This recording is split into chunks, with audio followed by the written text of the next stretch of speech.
प्रदेश में जंगलों की कटाई की नीतियों को लेकर जबलपुर हाईकोर्ट ने सख्त टिप्पणी की है। कोर्ट ने कहा कि पुष्पा फिल्म में जिस तरह से तस्कर, विधायक और अफसर सिंडिकेट चलाते हैं, वही स्थिति मध्य प्रदेश में भी है। इसके साथ ही एमपी हाईकोर्ट की लार्जर बेंच ने प्रदेश सरकार के 24 दिसंबर 2019 के नोटिफिकेशन को निरस्त कर दिया है।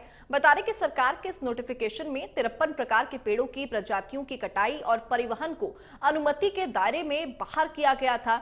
इस मामले में एमपी हाईकोर्ट के चीफ जस्टिस सुरेश कुमार की कैद की अध्यक्षता वाली 3 जजों की बेंच ने अपने फैसले में टिप्पणी करते हुए कहा कि जिस तरह पुष्पा फिल्म में तस्करों और व्यापारियों का सिंडिकेट इतना दबदबा बनाने वाला लगता है कि पुलिस, वन विभाग और अंततः विधायकों तक शासन का कोई भी हिस्सा अछूता नहीं रह जाता है। ये दर्शाता है कि कैसे अवैध लकड़ी का व्यापार करने वाले राक्षस माफिया घने जंगलों में घुस सकते हैं और राज्य मशीनरी के साथ मिलीभगत करके जंगल की प्राकृतिक संपदा को लूट सकते हैं। कार्यपालिका वन उपज विक्रेताओं के ऐसे सिंडिकेट के प्रभाव और दबदबे के आगे झुक जाती है। यही स्थिति मध्य प्रदेश में भी है। जंगलों की अवैध कटाई से जुड़े मामले की सुनवाई करते हुए हाईकोर्ट ने सरकार को सख्त निर्देश दिए, जैसे शासन के सभी 52 विभागों की वेबसाइट पर आदेश का प्रचार प्रसार कराए जाने का आदेश, साथ ही गोदामों में रखी लकड़ियों का व्यापार रोकने, तत्काल इनकी जांच के जाने के भी निर्देश दिए गए। पुष्पा फिल्म की तरह एमपी में भी सेम कंडीशन का यहां पर हवाला दिया गया।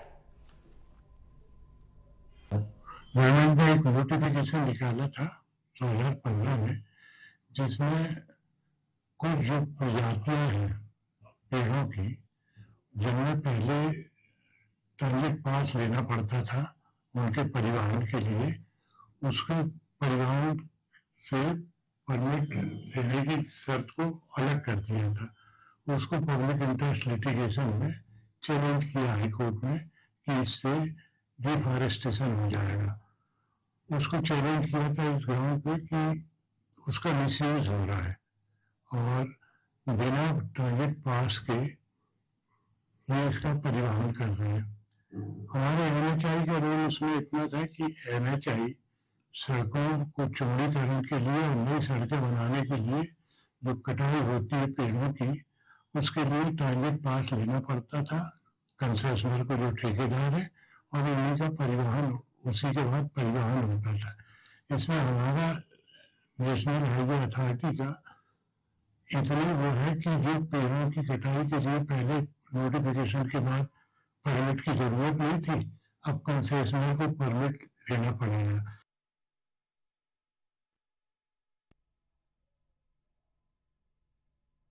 देखिए, फिल्म पुष्पा की तरह जो माफिया है वो एमपी में लगातार अपने जो पैर है वो पसारते हुए नजर आ रहे हैं। हाईकोर्ट ने प्रदेश सरकार को भी इसके साथ ही सख्त निर्देश यहां पर दिए हैं।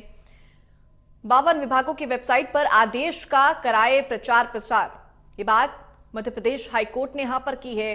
जिस तरह से फिल्म पुष्पा में कंडीशन दिखाई गई थी कि वन विभाग हो, विधायक हो या फिर माफिया हो, तीनों की मिलीभगत के जरिए ही जंगलों की कटाई यहां पर होती है। तमाम लकड़ियां यहां पर अवैध रूप से सप्लाई की जाती हैं। कुछ उसी तरह से मध्य प्रदेश में फिलहाल चीजें चल रही हैं। गोदामे में रखी लकड़ियों का व्यापार तत्काल रूप से रोके, ये हाईकोर्ट का यहां पर आदेश हुआ और इसी बीच में हाईकोर्ट ने आदेश देते हुए फिल्म पुष्पा का जिक्र किया।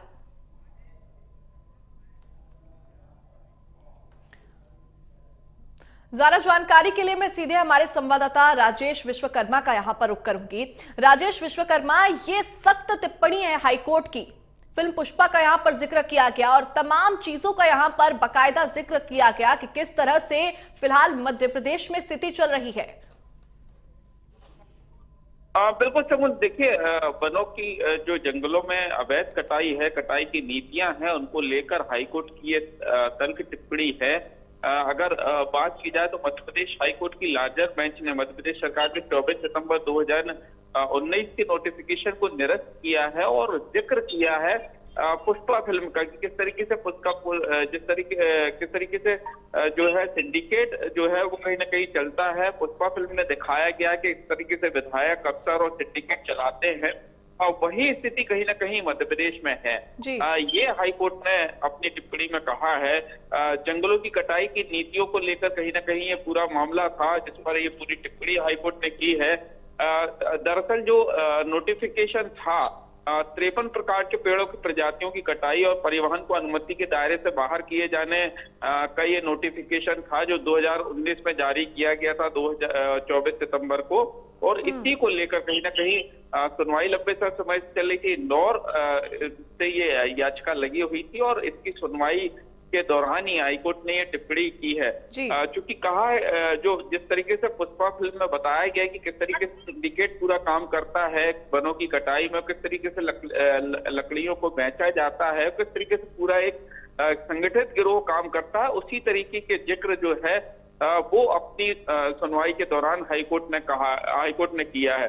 साथ ही जो टिप्पणी है वो भी की है कि तरीके से पुष्पा फिल्म में तस्करों और व्यापारियों का सिंडिकेट इतना दबदबा बनाने लगता है कि पुलिस, वन विभाग और विधायकों तक का शासन का कोई भी हिस्सा अछूता नहीं रह जाता। यह दर्शाता है कि कैसे अवैध लकड़ी का व्यापार करने वाले राक्षस माफिया घने जंगलों में घुस सकते हैं और राज्य मशीनरी के साथ मिलीभगत करके जंगल की प्राकृतिक संपदा को लूट सकते हैं। कार्यपालिका वन उपज विक्रेताओं के ऐसे सिंडिकेट के प्रभाव को दबदबे के आगे झुक जाती है और मध्य प्रदेश में भी वर्तमान में यही स्थिति है। शासन ने जो अवैध कटाई से जुड़ा हुआ मामला था उसकी सुनवाई मध्य प्रदेश के हाईकोर्ट में चल रही थी और ऐसे सभी 52 विभागों की वेबसाइट पर इस आदेश का प्रचार प्रसार करने का आदेश जो है वो हाईकोर्ट ने दिया है। साथ ही जो एमपी हाईकोर्ट जो गोदामों में रखी लकड़ियां हैं उनका व्यापार रोकने का निर्देश और जांच करने का निर्देश भी जो है हाईकोर्ट ने अपने ऑर्डर में दिया है। जी।